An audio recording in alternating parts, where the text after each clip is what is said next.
Welcome back, everybody. It is time, the moment we have all been waiting for. It is the finals of Mox Masters presented by Playing with Power. Once again, my name is Cop, or you can call me Steven. I am here with my co-host, Deck or Lucas. I cannot wait. I've been watching these games all day, and some of these decks I have not gotten to see yet, chat, and I'm super, super excited. All four of these players have literally clawed their way to the top through combos, through long turns, through timed rounds, through stacks. I mean, this entire tournament might as well be sponsored by REI or North Face because it is stacks winter. It is control winter, honey. But here we are at the finals. I can't believe that. Like, it took a while for us to get here because of the stacks, because of the control. It was a blizzard outside, a blizzard in this Discord, I swear. But we're here. We made it.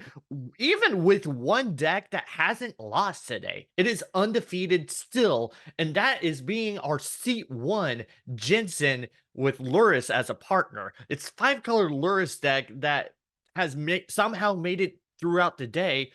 Props has to go to Jay Dizzle here, who has to pilot it perfectly in order to get it through. Yeah, that's one of the things that I'm most excited about is watching Jay Dizzle or Nick Foles pilot this deck because it's something I have not seen before, and the fact that we haven't had it on stream the entire day and it's undefeated means that we really just wanted to save the best for last year. It's a meteoric rise, 3-0 right away, and then draw into finals, and then win 2 other games from there. Phenomenal gameplay that just shows that if you show up to one of these events, you could win 3 games and you can make your way into finals, and that's incredible to say. So Yeah. make sure you pay attention for the upcoming months as there's more Mox Master events. Let's get into the game.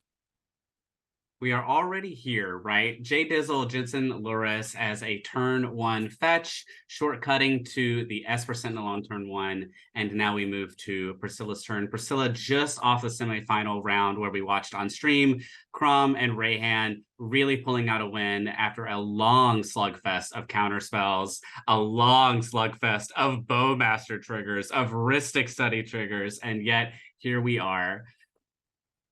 Looks like we're slamming down a Jeweled Lotus in order to pay the 1 for the Esper Sentinel. And we're going to be sitting there and getting ready to get either a Crom or a Rayhan out on turn 2. Most likely Crom, as we haven't seen our 4-armed beauty yet. Not yet, not yet. Unrivaled coming in here. So we do have 2 cedh lists here between Unrivaled and Jacob Austin. Unrivaled doing a turn 1 Ragavan, which is a very solid opening play into this board state because you've at least got one good target on Priscilla. We were looking at both of these cedh lists and cross-comparing, and there's about a 20-card difference, chap, between Unrivaled cedh list and Jacob Austin's cedh list. Super, super interesting. One of the biggest ones is the fact that one is running Rhystic Study or not Rhystic Study. Everything's running Rhystic Study. One is running Underworld Breach. The other is not. So very different decks there, but both of them still trying to come up with the Planeswalker game plan.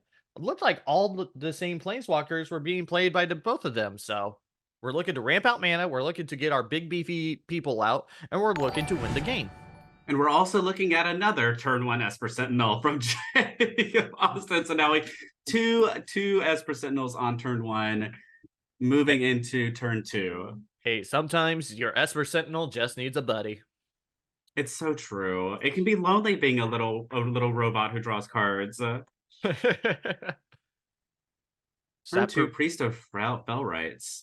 Yeah.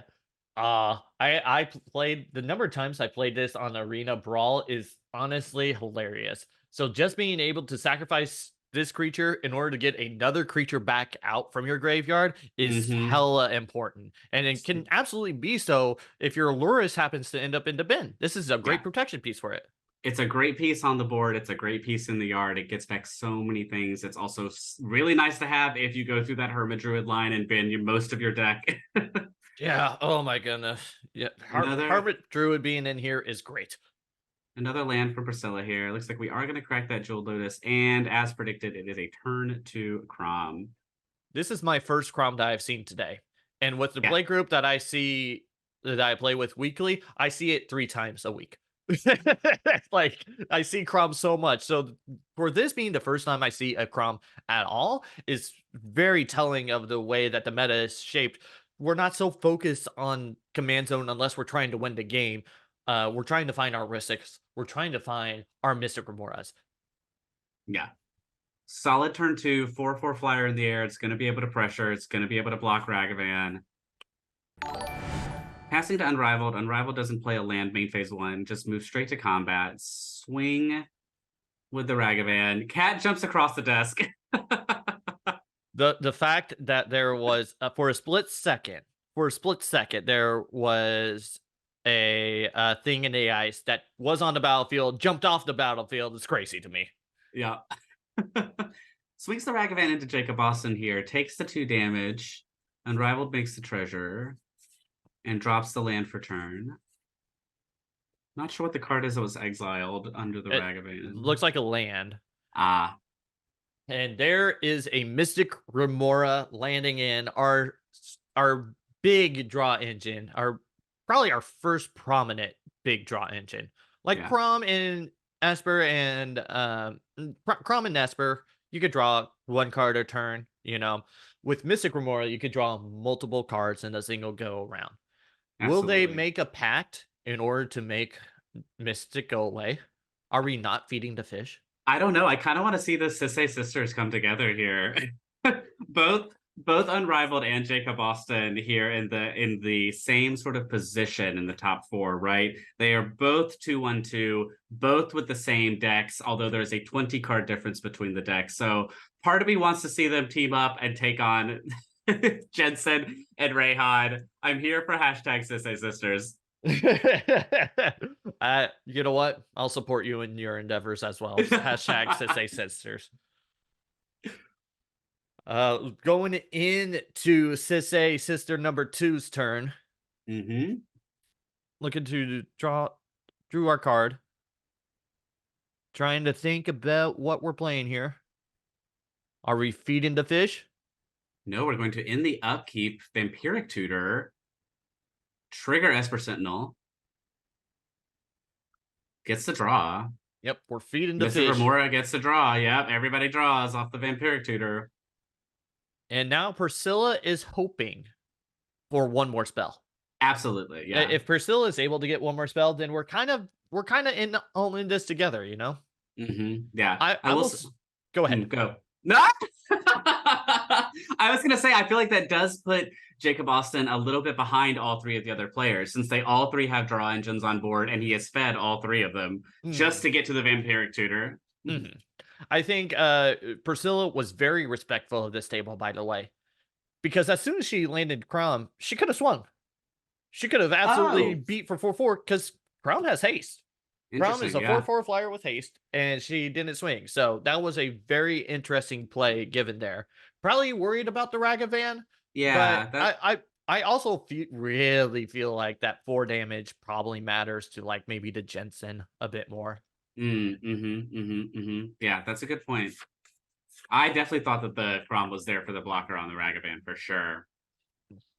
Crom is not necessarily a commander that we see pushing through for commander damage, right? Like that's just not really on the table for Crom. It shouldn't be, but I'm really greedy when it comes to my Crom swings. Like but it's primarily because I pair Crom with Ikra Shadiki, and I'm trying to gain all the life that I possibly can. So I'm very greedy when it comes to Crom attacks. Yeah, that is an absolutely very different line because the life gain will matter there for sure. We're still resolving the Vampiric Tutor here. Vampiric Tutor here probably gets the mana piece, or mana confluence. It could get a Mystic Remora if there's a blue land in hand. Yeah. I guess could get a Soul Ring, could get a Mana Crypt, right? You've got the white source to get to cedh turn 2 if you wanted it. I don't know how I feel about playing Boseiju. There's a Deathrite Shaman. Okay. I like Deathrite Shaman. It is your 1 mana planeswalker, and it is phenomenal. I love my 1 mana planeswalker. My first ever rare die opened. Really? Oh my god, amazing. I Yeah. specifically like Deathrite Shaman against the Jensen Loris list for sure. Like Mhm. that is a huge piece. That is a huge wedge against the Jensen list. Just being able to exile any instant or sorcery you pitch into there, or even exiling the Thoracle whenever it goes into there, absolutely huge. Yeah. It sort of turns the priest off, right? The priest is here to like tap to recur a thing, but the Deathrite Shaman's like, no, no, Yeah, you can't do that. yeah, absolutely. It's there to stop that. That's very good. Turn Go. 3, chat here. We're going to crack a fetch. I also love just how much more fast-paced this game is moving, just as far as the game actions, right? Like last turn we were going through, it was 6 turns. We're already on turn 3 here. There's a level of like very focused intensity that I feel coming through the spell table of like, no, we are here to win. Like these people are here to take home the crown so that they can get that Mox Masters Invitational for 2024, and I am living for it. It also helps out that the last game we played that we were watching, there was a ton of like triggers that were just going on the stack, and we had to figure it all out, and we had to place them perfectly. We're not in that state yet, but we are in a state where we do have to start thinking about what we're giving this Mystic Remora, what we're giving these Esper Sentinels for cards. We got to start thinking about paying for these things or not casting as much until we get around to the next turn. Yeah, absolutely, absolutely. We did get that Deathrite Shaman from Jacob Austin, which did give Priscilla her card as well. So Mhm. now, turn 3, what is Jensen going to drop here? We're tapping 2. And that is a There it Hermit is. Druid. We were just talking about it. This is super exciting. Hermit Druid with the Priest on board. If it weren't for the Deathrite Shaman, I would be super worried right now. Here comes that boy. Oh, snap. What's up? Uh-huh. The Hermit Druid, a legendary card in the community, played for many years before and will continue to be played for many years after. And there's a Haywire Might. It Mm. destroys target artifact or enchantment, and you sacrifice it to gain 4 life. That'll trigger the Crom for Priscilla. Priscilla draws and then untaps. It is her turn 3. I don't think you want to use that Haywire Might against that Mystic. It's likely not going to stick around. I would concur with that. I think you're holding on to this in case either one of the Sisseys, to see if they're running that card. They're probably not running that card. They're not. There's a little bit of conversation here happening at the table, but they're not out of the woods yet, they're saying. No, no, no, no, no, no, no, no. No, No one, not at all. no No one one is is. ever truly out of the woods. Yeah. So Priscilla plays her land on turn 3. there's no Ristics, no Grafdigger Cage, nothing that really stops this graveyard strat coming up here. Interesting. Priscilla taps 2. And we've got a Demonic Tutor. Everyone can draw, Priscilla says. Esper Sentinel, Mystic Remora. This is starting to get dangerous. Yeah, Everybody drawing cards, and Priscilla allowing them all to be like, yeah, fight amongst yourself. One of them is not going to have the answer, as I've so commonly found out. You know, right. So the question everyone is now, what is she getting, right? What is so worth getting that you're going to feed your opponents a card each? with a ancient tomb untapped. Mm-hmm. Like, Chat, what do you think? What is dare the answer here? What is the demonic tutor going to grab? I say, do we just jam Agatha's Soul Cauldron? I wonder. Nah. No, like I mean, but do we though? It is the graveyard removal that could be necessary to stop this Hermit Druid, right? Like if Jensen's going to bend his entire deck into the graveyard, the the priest is going to do something, but maybe the Aghanim Yeah. Cauldron can help out here. Yeah. No, it's oh man. Oh, because Agatha's doesn't care what graveyard, right? Doesn't care what graveyard. Y- Will literally exile from any graveyard. Yeah. Maybe it is I Agatha hope it is. Like to give the Deathrite Shaman some backup, and in case you don't want to give in case you don't want Ancient Tomb for Jensen to 2. activate Hermit Druid. Yes, Let's it go, is. chat. Let's go. It is an Agatha Soul Cauldron. Oh, super excited about this. This is amazing. Priscilla loses 2 off the Ancient Tomb. Mystic Beautiful card to Remora. get here, and a very taxing card here for the Jensen player. Yeah, Unrivaled draws off the Mystic Remora. Does it resolve? We are waiting for the resolution. Pass priority, pass priority. All right, we got an Agatha Soul Cauldron, chat. I think you obviously have to hold on to it for right now. There's not really a lot of creatures in graveyard yet. Yep. Got it. We will. Ragavan does not gonna. Yeah, they're talking about Ragavan getting in or not, and whether Priscilla should swing with the Crom. I think hold the blocker for sure. Yeah. At this point, right now, Unrivaled is looking to try to get either a new card draw engine on the battlefield, or a tutor on the battlefield, or something in order to make sure that this Mystic wasn't just not worth it at the end. That will help. Worldly Tutor goes on the stack. Worldly Tutor on in step. The thing is Unrivaled going to add to this table as far as like shutting down the possible win or the possible Hermit Druid mill? Or is Unrivaled going to find something that's going to advance his strategy while everyone else fights amongst each other? You're going to hate me for saying this. What is it? It could be an Orcish Bowmaster. It could be an Orcish Bowmaster! It could be an Orcish Bowmaster. I was kind of setting you up for it, but like it 100% could be an Orcish Bowmaster. And honestly, it would be the card to get right now, right? It's going to be able to ping down most of the creatures on this board. So why not? You do have to be careful though, because you don't want the Agatha Soul Cauldron to get the Hermit Druid to get any of these cards, you know. If Agatha Soul Cauldron gets a Hermit Druid and you find a way to produce you're playing green, you'll be able to tap a creature with a +1/+1 counter for a green. You're just going to mill your deck and play Thoracle. Yeah, this is interesting. I'm looking at the Rayhan Crom list. There is not a basic land in it. It is all non-basic. So yeah, I guess the Soul Cauldron getting the Hermit Druid is actually really dangerous here. Like, Chat says the real Bowmasters are the friends we made along the way. Isn't that right, Chat? I hate it. I hate you all. Looks like we got a Fey Burl Elder, which is a very, very strong mana dork. And it looks like, assuming this, we have a land? Yeah, we have a land.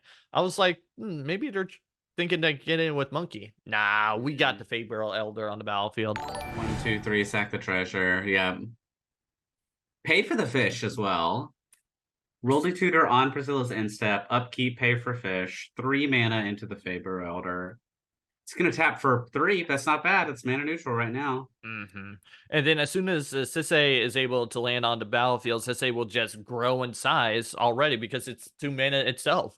So so Fey Burl Elder is one of the best mana dorks in this deck, because all you need is that and cedh in order to activate it. And it could get out. Actually, wait. Oh no, cedh is. Maybe I'm thinking too hard.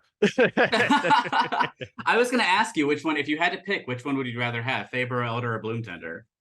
Let's see. I would rather have Elder because it's got a little bit more beef to it, you know. Yeah. It grows. Bloom Tender doesn't really grow. So but then I remembered that Fey Burl Elder is not a legendary. So right now cedh only gets 1 stronger. Yeah. So it is able to tap for all of its mana though. That's still the very important fact about it. Yeah. I remember having a few copies of Bloom Tender from my high school days, and when I started playing EDH, I was like, they're worth what? Yeah. Bloom Tender are crazy. And then I started playing I started looking out and I had somebody play a Gaia's Cradle in front of me. It's like, oh, why have I never heard this card? Oh, it's $500 at the time. Oh, yeah. Oh, how I miss $500 Gaia's Cradles and like, you know, sub $100 duels before everybody got into format. Take me back. Take me back. Please. There's a lot of conversation at the table right now. We're in Jacob Austin's upkeep. And there's conversation around the Agatha Soul Cauldron, what it's going to target, whether it should be removed or not. I wonder if Jacob Austin is actually scared of the Soul Cauldron too. I'm not sure why he would be, though. Agatha's Gold Cauldron's a scary card. Like, Yeah. Rayhan enters the battlefield and gets all the abilities of cards exiled from Agatha's Soul Cauldron. Mm-hmm. And then once it dies, can transfer its counters so the other creatures can get all of the activated abilities. Yeah. Agatha's Soul Cauldron is a very powerful card in this deck. So explain it. So for me, who is like still within, I'm sort of new to cEDH for this year. So like, is Rayhan really in the command zone for all of these lines with Agatha Soul Cauldron? Mm-hmm. Fascinating. Because Rayhan herself, once again, can move the counters from herself. And then Agatha's Soul Cauldron reads, creatures you control with a +1/+1 counter on them have all activated abilities of all creature cards exiled with Agatha's Soul Cauldron. So we go back to, oh, Rayhan's here. It's a Hermit Druid if it's exiled underneath here. Oh, Rayhan dies. Oh, it's a Crom here. Or Crom's now an even faster Hermit Druid. Looks like we went through Jay Austen's turn. Untap, pass. Absolutely. No land played, no nothing. That means we are definitely holding up responses. It looks like the table, all three of them are bracing for what Jay is going to do here with this Hermit Druid. And the thing is, like, he could do nothing, right? He could just pass. Like, he doesn't have to do anything because he's got the Priest activation at instant speed. He's got the Hermit Druid activation at instant speed. Absolutely. And the only thing that I'd be worried about is for the Jensen here is the Agatha Soul Cauldron. Like, you're going to give away your best creature. You're going to give away your Thoracle to that. Oh, interesting. The Priest of Felrise is activated only as a sorcery. I had no idea. Okay. And Agatha's Soul Cauldron doesn't care what you exile. You just exile target card from a graveyard. And then only if it's a creature does it give a +1/+1 counter. Interesting. I do wonder if this Haywire Might is going to go into one of the Esper Sentinels and not the Mystic Remora. That's sort of what I'm waiting for. But it could also go into the Agatha Soul Cauldron. It slows down one last option, you know? Like, Drannith is your only solidified option right now because the Haywire Might can go straight into the Soul Cauldron over here. Yeah. I wonder if, does Jay Dizzle force it right now, right? Does he just say, sack Haywire, target Agatha before I even try to do anything with this Hermit Druid? Pay 2, tap. It's a Demonic Tutor. Okay. Very good start. Not paying for the Esper Sentinel, looks like. All right, Jacob also will draw the card. Mystic Remora trigger. Unrivaled draws the card. What is the tutor target? It's got to be a counterspell, right? It's got to be interaction. Counterspell. Silence could also be good. Ooh, I would love a silence right now. Grand Abolisher would probably be your best bet because then that shuts down all abilities. Yeah. But we're also so low on mana. Like, it could just be a Dockside Extortionist as well. Ooh, that's a good point. Dockside would get him 1, 2. Dockside with that 1 mana, get him 3. That is more than what he has right now. But I also wonder, because if you're about to Hermit Druid your entire deck, this Demonic Tutor is actually critical because you're going to be able to grab the one thing you need here before it all goes away. Not that he can't get it back, but still. Let's see. To me, that would feel like a spell of some kind. Dark Red. I'm actually, wait, why doesn't this list run Reanimate? That's interesting. There is no Reanimate. Yes. Oh, I'm gagged. I'm goofed. I guess it's only because we're trying to have Luris cast everything back out. I guess so. I guess have Luris be able to cast all of the possible reanimation targets. Okay, let's Jay Dizzle sets aside a card here. Yeah, no Reanimate, no way to get cards back. There's an Underworld Breach too. That could be it. Yeah. Maybe we go Hermit Druid Breach, and then as soon as you try to start blowing up my stuff, I blow up your Agatha Soul Cauldron. And let's not Lot of forget, interesting chat, cards. Jay Dizzle, aka Nick, is undefeated in this tournament. So he knows what he's doing. He knows how to pilot this deck. So I'm sure this Demonic Tutor is exactly what he needs. Depending on whether he might go off this turn, it might just be ramp or protection. I think one way or the other, it's going to be a very, very strong turn. $5, you have all the powerful cards that you want. In it comes Jensen. And Jensen's in. This is very interesting. This is going to activate a few of those free spells for him. What are we running? Fierce and SWAT are the only two that we're running for Jessica's Jensen. Sorcery, no Jessica's Will. We are running a Wheel of Fortune though. Number of cards. Okay, passes the turn. Priscilla's turn 3, turn 4. Yeah, we're on turn 4. Keep. Priscilla also got a Crom trigger off of that. Demonic Tutor into Jensen, right? That is the 2 spells for the turn. We got the card. Yep.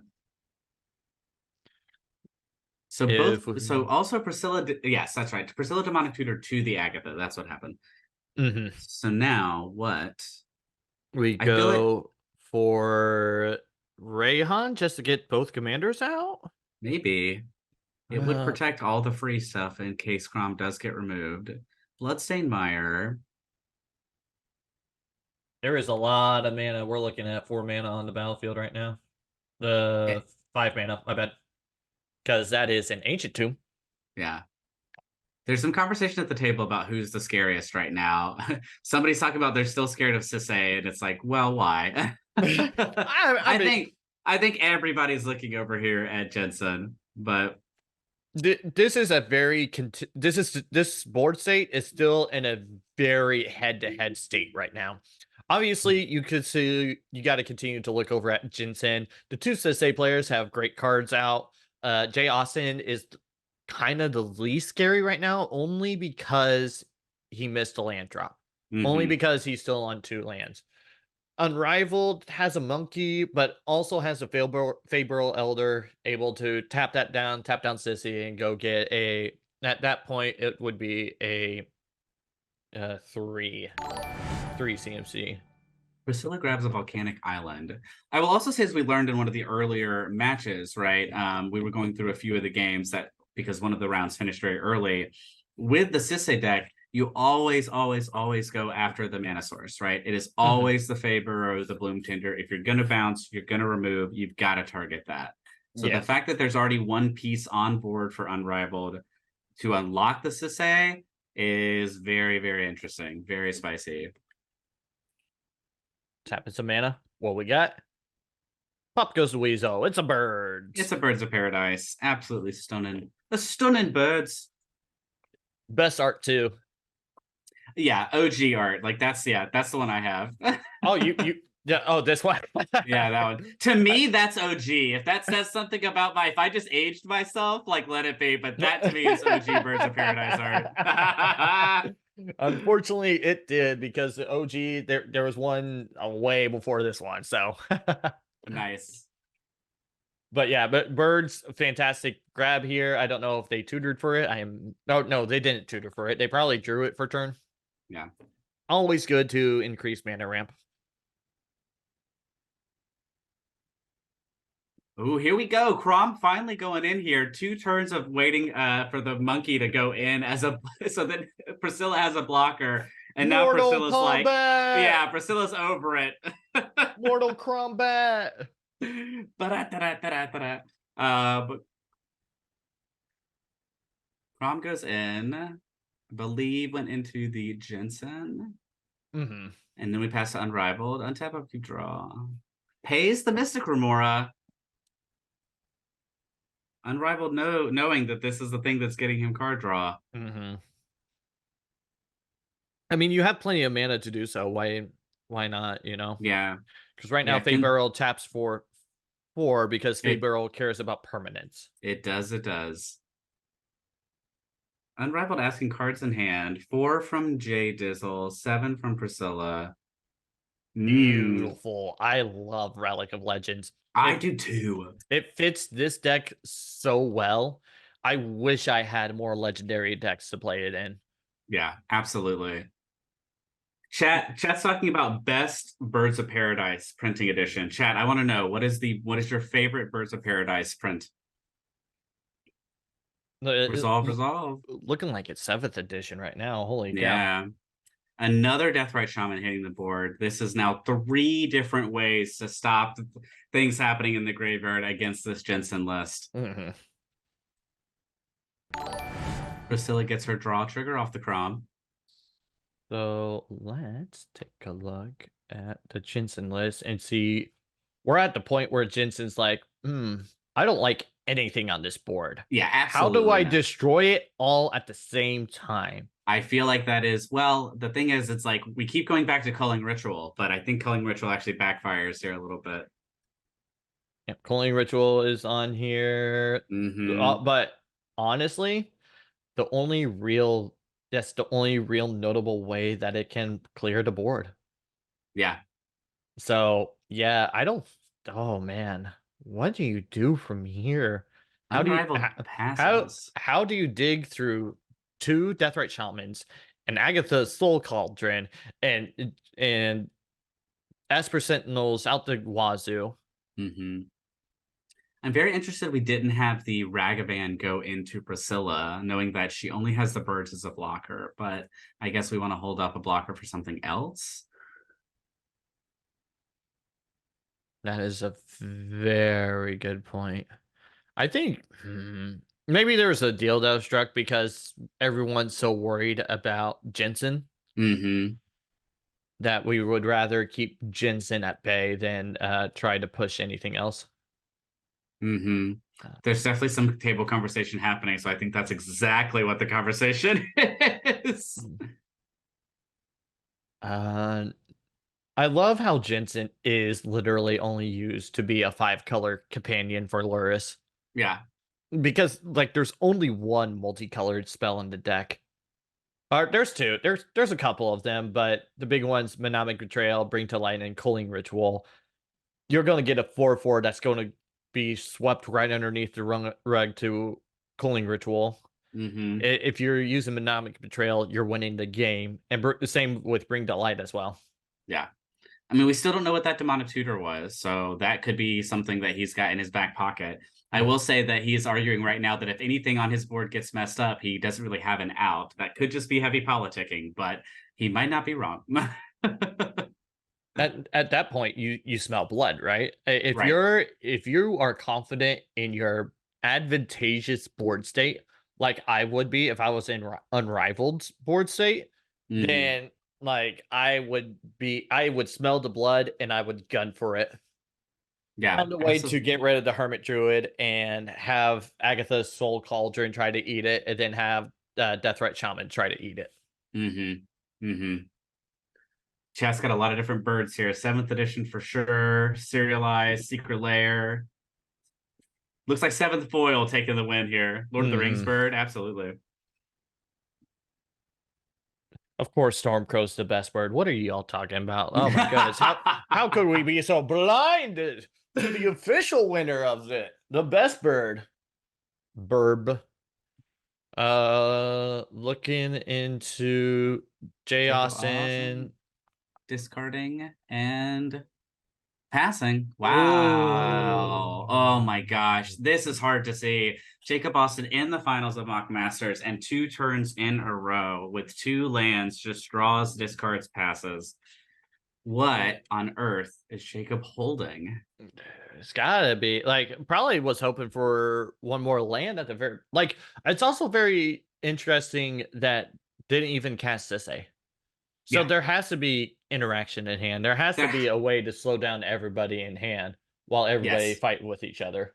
Yeah, the Deathrite Shaman does give him the 3rd piece of mana there, but no cedh. And I mean, I kind of agree with that. What do you do? Cedh pass? Like, is cedh pass worse than hold open 3 mana pass? Yeah, it kind of is, because maybe you unlock a free spell, but who knows what else he's got in hand that could be more useful right now. And here it is. We're picking up the Haywire Might. And it looks like we're going to be targeting this Agatha Soul Cauldron here. Yeah, this is the turn that Jay Dizzle has been waiting for. This is the turn that he's been building towards. And the Haywire Might activation is 100% the first piece of this puzzle. We're going to eat something. What's going into pot? We're What are going we to eat the cooking? Demonic Tutor. And Man, I can't believe that's what the Rock is cooking. I don't know if there's actually any creatures in these graveyards. There is not. There is not. So Agatha's Soul Cauldron goes away. Crom doesn't get a +1/+1 counter. Birds doesn't get a +1/+1 counter. Oh, hold up. We got Judge in there, or what's up? Judge has come in. Yep. Okay, got it. Yeah, the Might, I guess the Might is the better answer here because it is a creature, which would put the counter on things and also give an activated ability. Oh, yep. And you can activate Soul Cauldron like to get rid of the Might because it's the sacrifice cost. Yep, absolutely. Got it. Much better play there. All right. +1/+1 counter goes on to Crom. Makes Two sense. Deathrite Shamans and a way to exile or to destroy a artifact or enchantment. Oh wait, no. Agatha Soul Cauldron is no longer battlefield. Yeah. What am I talking about? Rip. No, he just got a nice 5/5 flyer. That's what Priscilla's got right now. A Oh, nice yeah. big old 5/5 two-headed flyer. Yeah, 5/5 for 5 draw cards. Seems good. It seems pretty freaking decent. Hermit activation on the stack. Hermit Druid resolves. Graveyard, deck into graveyard. Is there a Narcomoeba? Is there a Narcomoeba? I don't think there is. It'd be hilarious if there was, but I'm 90% sure there isn't. There is not. Yeah. But we're definitely looking. I mean, do you just go Priest of Felrights targeting Thassa? No, because well, but then you have the Deathrite Shamans to deal with. Yeah, you're right. I still feel like you eat it anyway. Does he have the mana to unearth? I don't see enough mana to unearth the priest once it's hit the graveyard. He's going through every card in his deck because technically he can. Because technically they see every card as it goes, which is information for the players, right? This is all now public knowledge. Right. So even though we're on spell table, we have to convey it to the other players because this is the finals of Mox Masters. This is the way for these people to win and get an invitation to Mox Masters 2024. So yes, we want every piece of public knowledge because these players are hungry for the win. We do have enough mana for Memory's Journey. So maybe you can like trick one of the Deathrite players and flashback Memory's Journey to be like, yeah, Oracle's going into deck. What are you gonna do about it? Interesting. Memory's Journey, 1 in a blue, target player shuffles up to 3 target cards from his or her library. So I guess the proper order would be to activate the Priest of Felright because it's sorcery speed. Yeah. And then activate Drannith, flashback Journey in response. So you still need one more official out in order to get through it. We are about to play a mind game here, chat, because Memory's Journey they're talking about is a very important card in the graveyard for sure. And it is up to 3. It is not exactly 3. Of which there's no reason why you don't do all 3. You put Thoracle on top, you have Thoracle for 2. Like there's no reason that you don't do it safely. Well, the thing is, you can't stack it, right? It shuffles up to 3 target cards from his or her graveyard into his or her library. So you pick 3, shuffle, make a 3-card library, basically. Doesn't look like there's any other way to. I wonder what's in their hand. Maybe there's a. There is still. There might be a SWAT. There might be a SWAT. There is a Savines in the yard, but there's not enough mana for the Savines.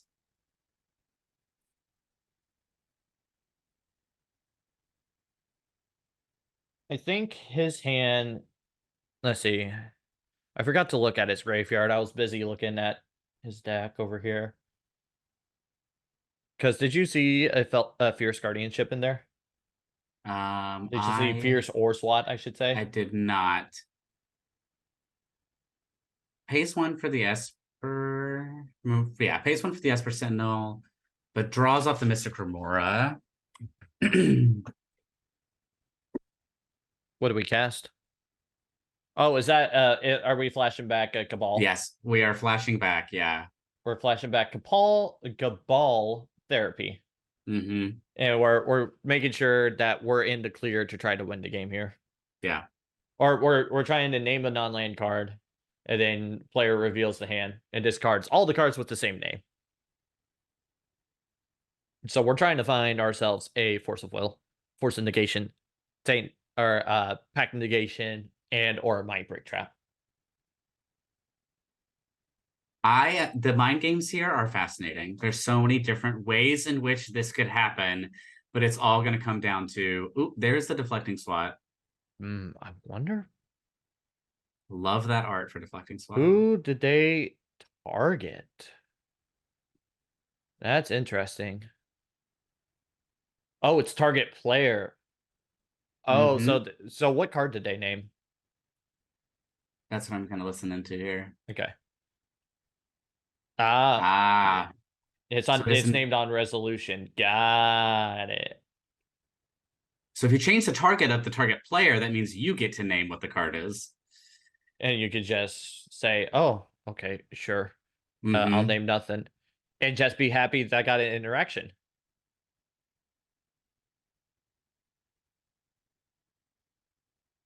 So the player, yes. Yeah, okay, yeah. Yes, the player is targeted, but the card is, yes, I see. Yes, okay, so you just got to name a different card, and the card is named on resolution. Okay. Of what you Betrayal, Force of Will. Oh, my brain is working on overtime. I should have had more coffee. This is I mean, this is why these players are in the top 4. Like, this is exactly why, and this is also why Jensen is undefeated, I think, so far today. Grinded, endured, and capitalized on small mistakes. You never realize how much rope you're able to take when there's a small mistake that happens on the battlefield. And I think this Jensen deck fully capitalizes on it. Here we go. We sacrificed Priest.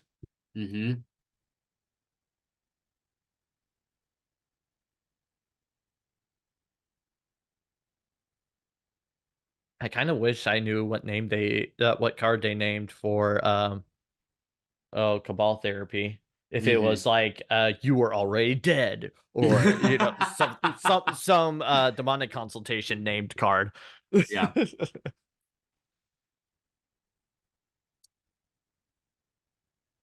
Okay, so we are.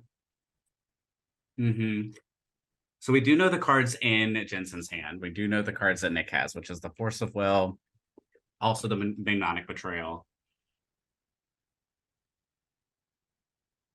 So all 3 of them right now, Priscilla, Unrivaled, and Jacob Austin, they are all talking about, what do we do? How do we have to stop these things. In what order do we do this? How do we work together? It's crazy that this was able to see Jensen's hand. That was the biggest thing about that SWAT there. Yeah. So Jacob Austin will activate first. Deathrite Shaman. Deflecting SWAT. Ooh.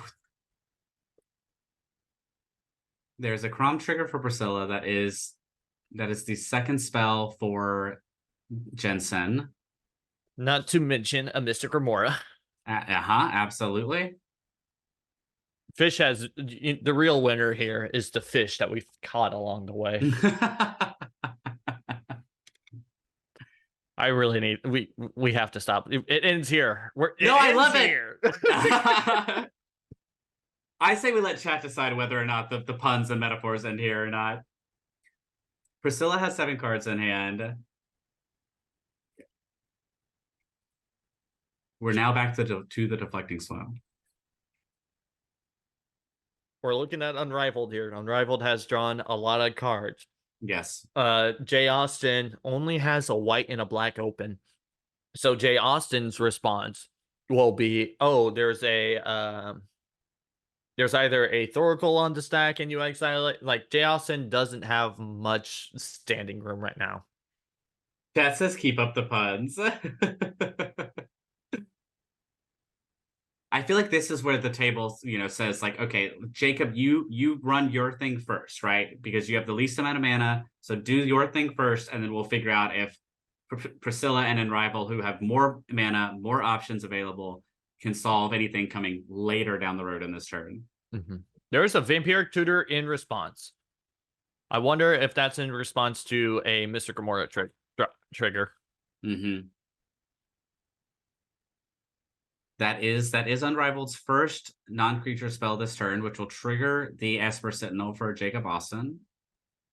There is a response to the Esper Sentinel. It looks like Jay Dizzle's going to respond to that. Oh my goodness. I'm on the edge of my seat.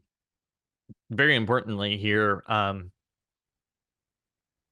the Jensen, Jay Dizzle up here got rid of their Esper Sentinel. Yeah. Because they could have lost right there. Yeah, absolutely. Tapping is that a Forbidden Orchard? What? It is. It is a Forbidden Orchard. Giving a 1/1 to Jacob Austen in order to make the blue for an offer you can't refuse. Mm-hmm. Oh my gosh. Offer given 2 treasures. That's nothing to knock at, No, it's not. That is is that spell 3? Cabal, SWAT. Here. Yeah. Yep. Third spell. Incoming Mindbreak Trap. Here comes the blowout once again. Always like ever present, ever looming in the back of your mind in a game like this is, well, we're in Mindbreak Trap territory now. So feeding these card draw options is now even more dangerous than it was before, because if someone draws into it, the stack is gone. We're still resolving the offer you can't refuse, targeting the Vampiric Tutor. It doesn't look like Unrivaled has a way to do anything about it. And there it is. There is the Mindbreak Trap. Once again, coming from Priscilla here. Oh, man. We knew it was going to happen. Mystic Remora trigger. Because Jay still has a Force of Will in hand, right? Correct. Which was revealed? Yeah. Yes, we know the Force of Will is still in hand. Is there another blue card to exile? I do not remember. There it is. Yep, the Magnetic Betrayal. Mm-hmm. There it is. The other blue card in hand. Targeting the Mindbreak Trap. Wow, this stack war is crazy. Mm-hmm. We still haven't even gotten back to Unrivaled's Deathrite Shaman trigger. That's after all this is going to happen. We still have the other Deathrite Shaman for Unrivaled. Oh, Jay. Yeah. Oh, man. Crazy. Okay, so Force of Will. Offer you can't refuse. Countering the Vampiric. Yep. Mindbreak Trap countered. Back to that. No one can help. I think the Vampiric Tutor is going to get countered here. Yep. Rip the Vampiric Tutor. 2 treasures for Unrivaled. Do we still have a mana untapped on J? Oh, we do. We have 1 mana untapped, and so now we're back. Can still go to Otherworldly Journey. Oh, we're back to the deflecting SWAT from the Deathrite Shaman trigger. I have never seen a more resilient graveyard deck. Like, this is absolutely insane.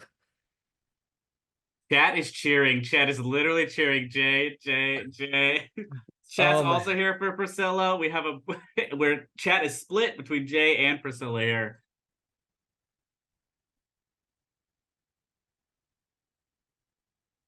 Is that a consult? That is a consult. Demonic consultation to try to stop it. Demonic Consultation in response to the deflecting SWAT. Does it come into the top 6? What are we naming? Mystic Remora trigger. Oh, Unrivaled there we go. draws. We're waiting for the name. Either Fluster or Fierce is what Priscilla is thinking about here. My fellow masterpieces in the chat, this is cedh. This is it. Insane pile. Everyone's fighting for every single inch. What Here did we they go. name? Let's see. I believe they named Fluster. Let's see. Fluster. Good call. Not in top 6. Thoracle was in top 6, though. Ooh, that's pretty big. Mm-hmm. Mental Misstep and Cyclonic Rift. Exiled. Let's see. We're trying to avoid brain or Underworld Breach. Oof. Let's see. The glare is hard to see. Oh my gosh, what are they? There's a Gilded Drake. Looks like an Oppo agent. Yep. City Brass. That's 1 green. Chrome Mox. Mystic. Dockside. Oh, Lions like LED Diamond. hurts, but that's oh my okay. god. Chat, it gets more and more painful as we go. Is that the Fluster right there? Oh, that was for so well. Okay. Back to it. Keep going. There's a Consecrated Sphinx, Orcish Bowmaster, Gaia's Cradle. Oh, Fierce Guardianship is what they... Okay, Priscilla named Fierce Guardianship. Oh, okay, cool. Still good. Fierce Guardianship in hand. Cast. Targeting, deflecting SWAT. Oof. You still... Trigger Mystic Remora. The Weather Light Captains, the cedh sisters. And it's in. It goes in the bin. Ah, there it is. So back to the original trigger? The original Deathrite Shaman.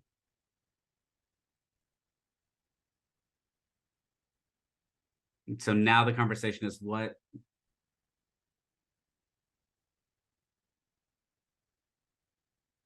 is he going through here? We gotta find the journey card, right? Or Yeah. we don't. Let's see. Is it instant speed? Yeah, it is instance. Mm. Yes. So, okay, so Memories Journey is you an can just instant. you can just hold up on it.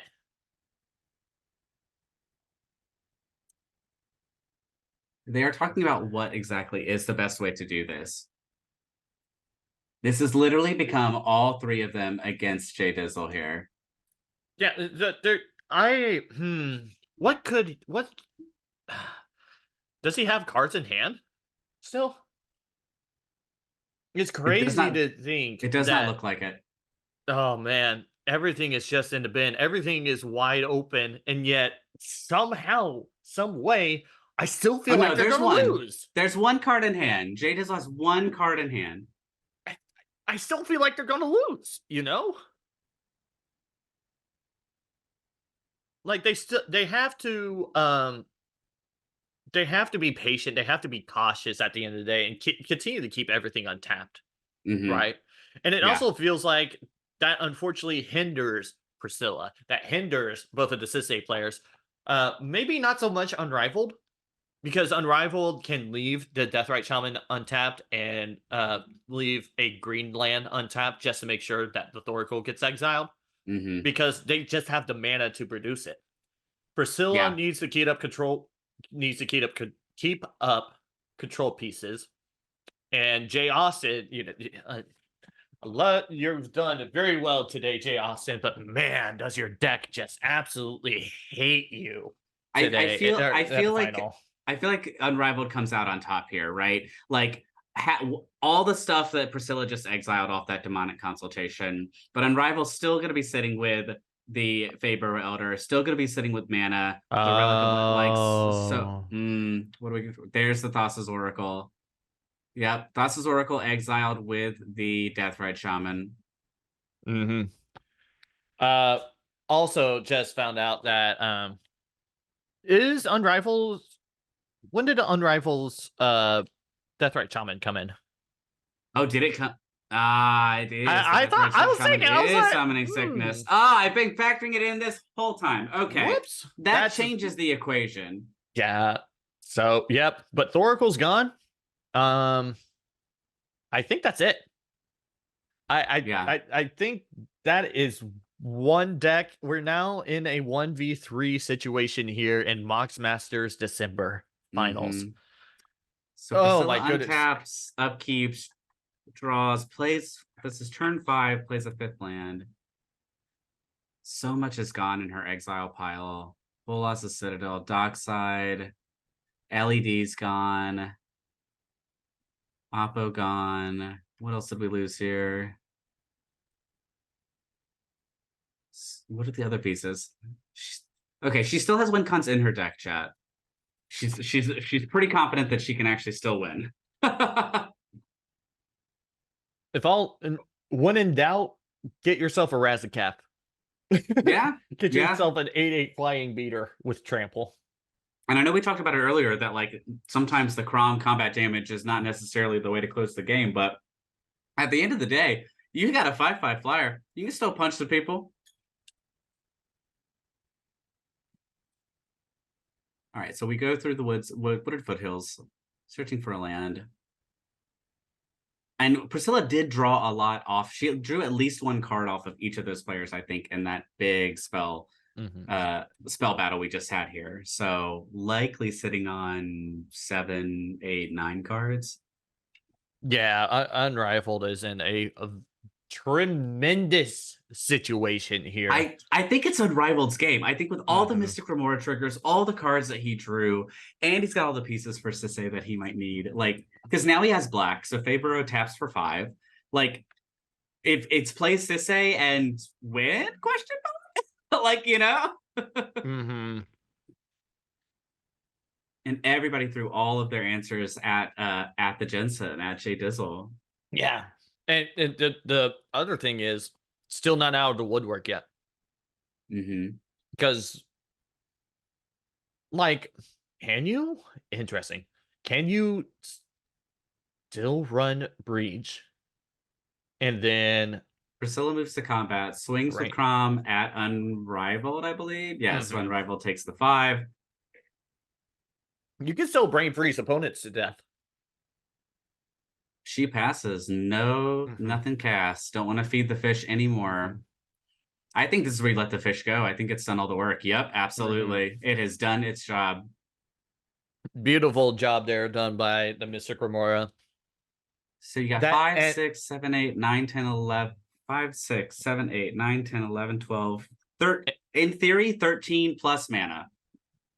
And that is why, dear viewers, you do not feed the fish. Yeah. We're now up to 14 potential mana.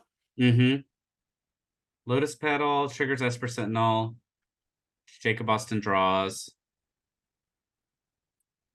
And Unrivaled is asking cards in hand. It's likely 7, unless Jacob Austin has 9. Esper Sentinel's been drawing cards. Yep. Maybe one of them's a land. We don't know. Priscilla's got 6. Jacob Austin's got 9. And this is turn 5, right? Priscilla has turn 5. Priscilla has hit all of her land drops this game. Very, very responsible hand. Wow. Moving to discard. Moving to discard. Discards the Savine's Reclamation and Elves of Deep Shadow. Savine's is always a great card to discard. So I guess the question here is it better for Unrivaled to basically play the Lotus Petal and pass, set up for the next turn, because he wants Jay Dizzle off the board, right? It's much more risky to go for the win while you still have a player on board. Even if they don't have any cards in their library, they could still have something in their hand. I would, because of how confident that they feel right now, I would absolutely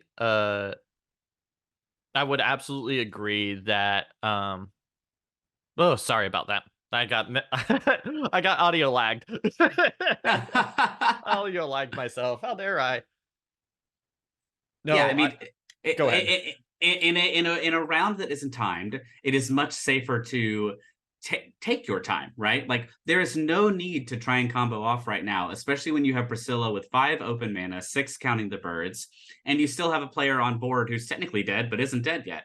So like I'm not dead after all. My favorite card to name after resolving a demonic consultation. absolutely. Deathrite Shaman activation? Risky. Yeah, well, Deathrite Shaman activation to exile a land. I think he's getting the mana here. 1, 2, 3. And there's an Ashiok. No tutoring. What? Yeah. Yeah. That does more than no tutoring. That says, Yeah. hey, Jay Dizzle, you don't win at all.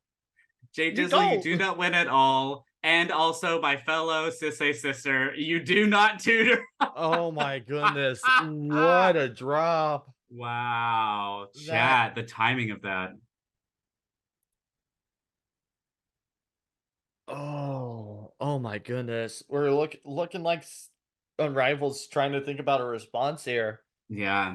The best thing about it is you don't even really have to respond because you still have a 4/4. But you do have a spirit. You still have a spirit that's gonna block for you. Oh my goodness. Yeah. I guess the question is, like, to me, if the Ashiok resolves, you have to activate it and -1 because you get rid of the Sevinne's Reclamation, you get rid of everything that Jay Dizzle has in his graveyard. Like, there's no not activating the Ashiok here. Like, the Ashiok here officially gives a player 0 chance to win here. And honestly, you could even target your Priscilla first and then move on to Unrivaled. Yeah. Okay, it looks like Unrivaled is tapping some lands and untapping, activating the Deathrite Shaman, targeting likely a land here, and yep, exiling the Bloodstained Mire for the extra mana. What does Unrivaled have in response to the Ashiok? Ooh, it's a lot. 1, 2, 3, 4, 5. Flashing in a Teferi, Mage of Zolfir. Are we about to bounce in Ashiok? I think we might be. I think we might be bouncing the Ashiok. Oh my goodness. Wow. Well, creature card. Let's see. Flash creature cards you own that aren't on the battlefield have flash. Each opponent can cast spells only anytime he or she could cast a sorceries. Oh, wrong. Yeah, wrong Teferi. My bad. Another protection piece for Unrivaled. That's what that is. Are we gunning for it? Oh my goodness! Because the Teferi resolves, flashing in the cedh in response to the Ashiok. Is it a flash speed Sevinne's Reclamation? Do you have the mana for it? No. You tap Faber for 5. Yeah, you got 5. Holy, you got cow. 5, baby. You don't even need Faber. You tap 5 and you just activate cedh.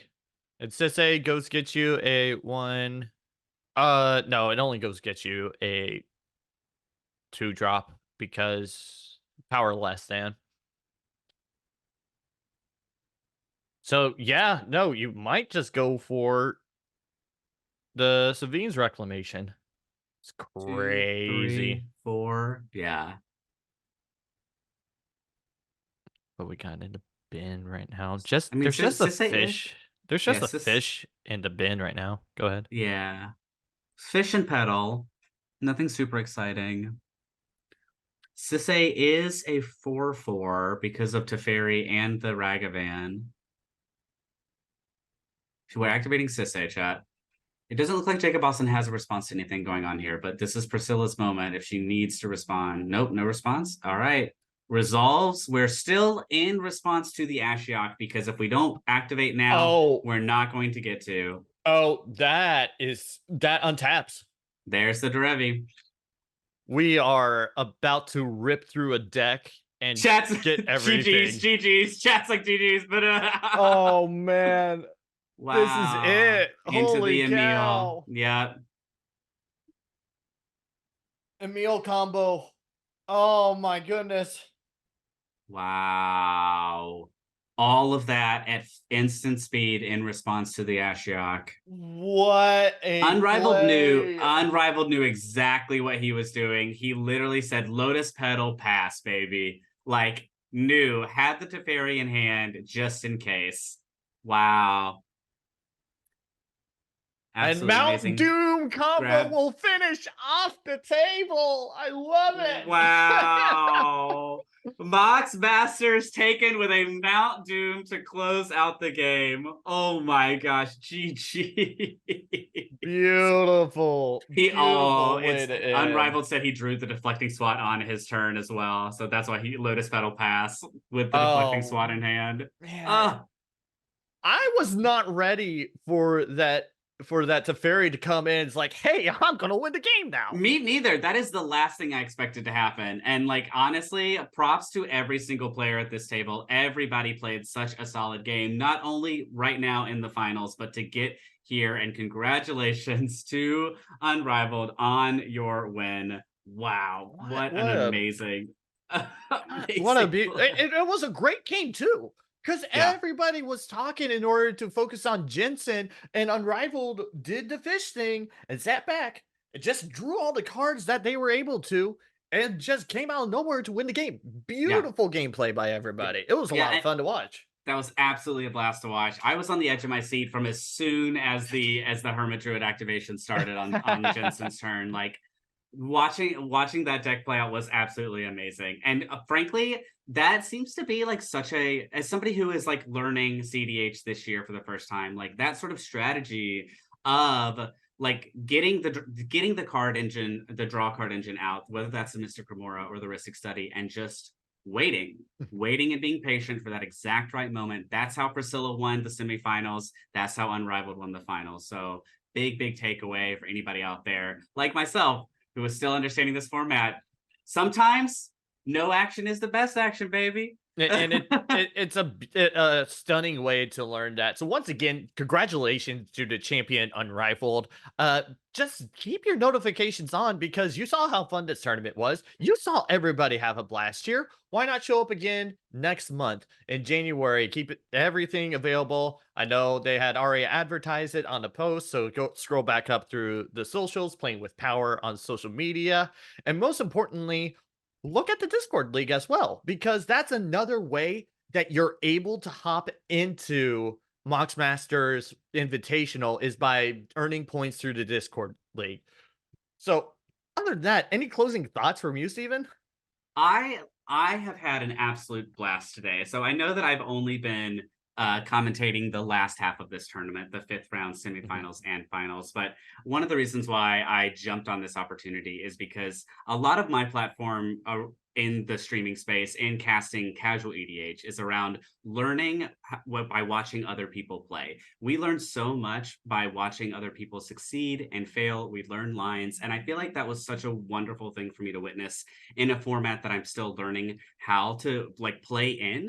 Um, Mhm. and I encourage everybody out there, like that is one of the best things about cEDH content for me is that there's so much stuff to watch out there that you can absorb, be a sponge, chat, be a sponge, absorb all that information so that when you do feel like you can finally sit down at a table, you can be like, oh, I have an idea of what I'm doing. I have an idea of what that deck does. I may not win the first time, but that is okay because it takes so many reps to get to where these top four players are and to take a win home like Unrivaled took home tonight.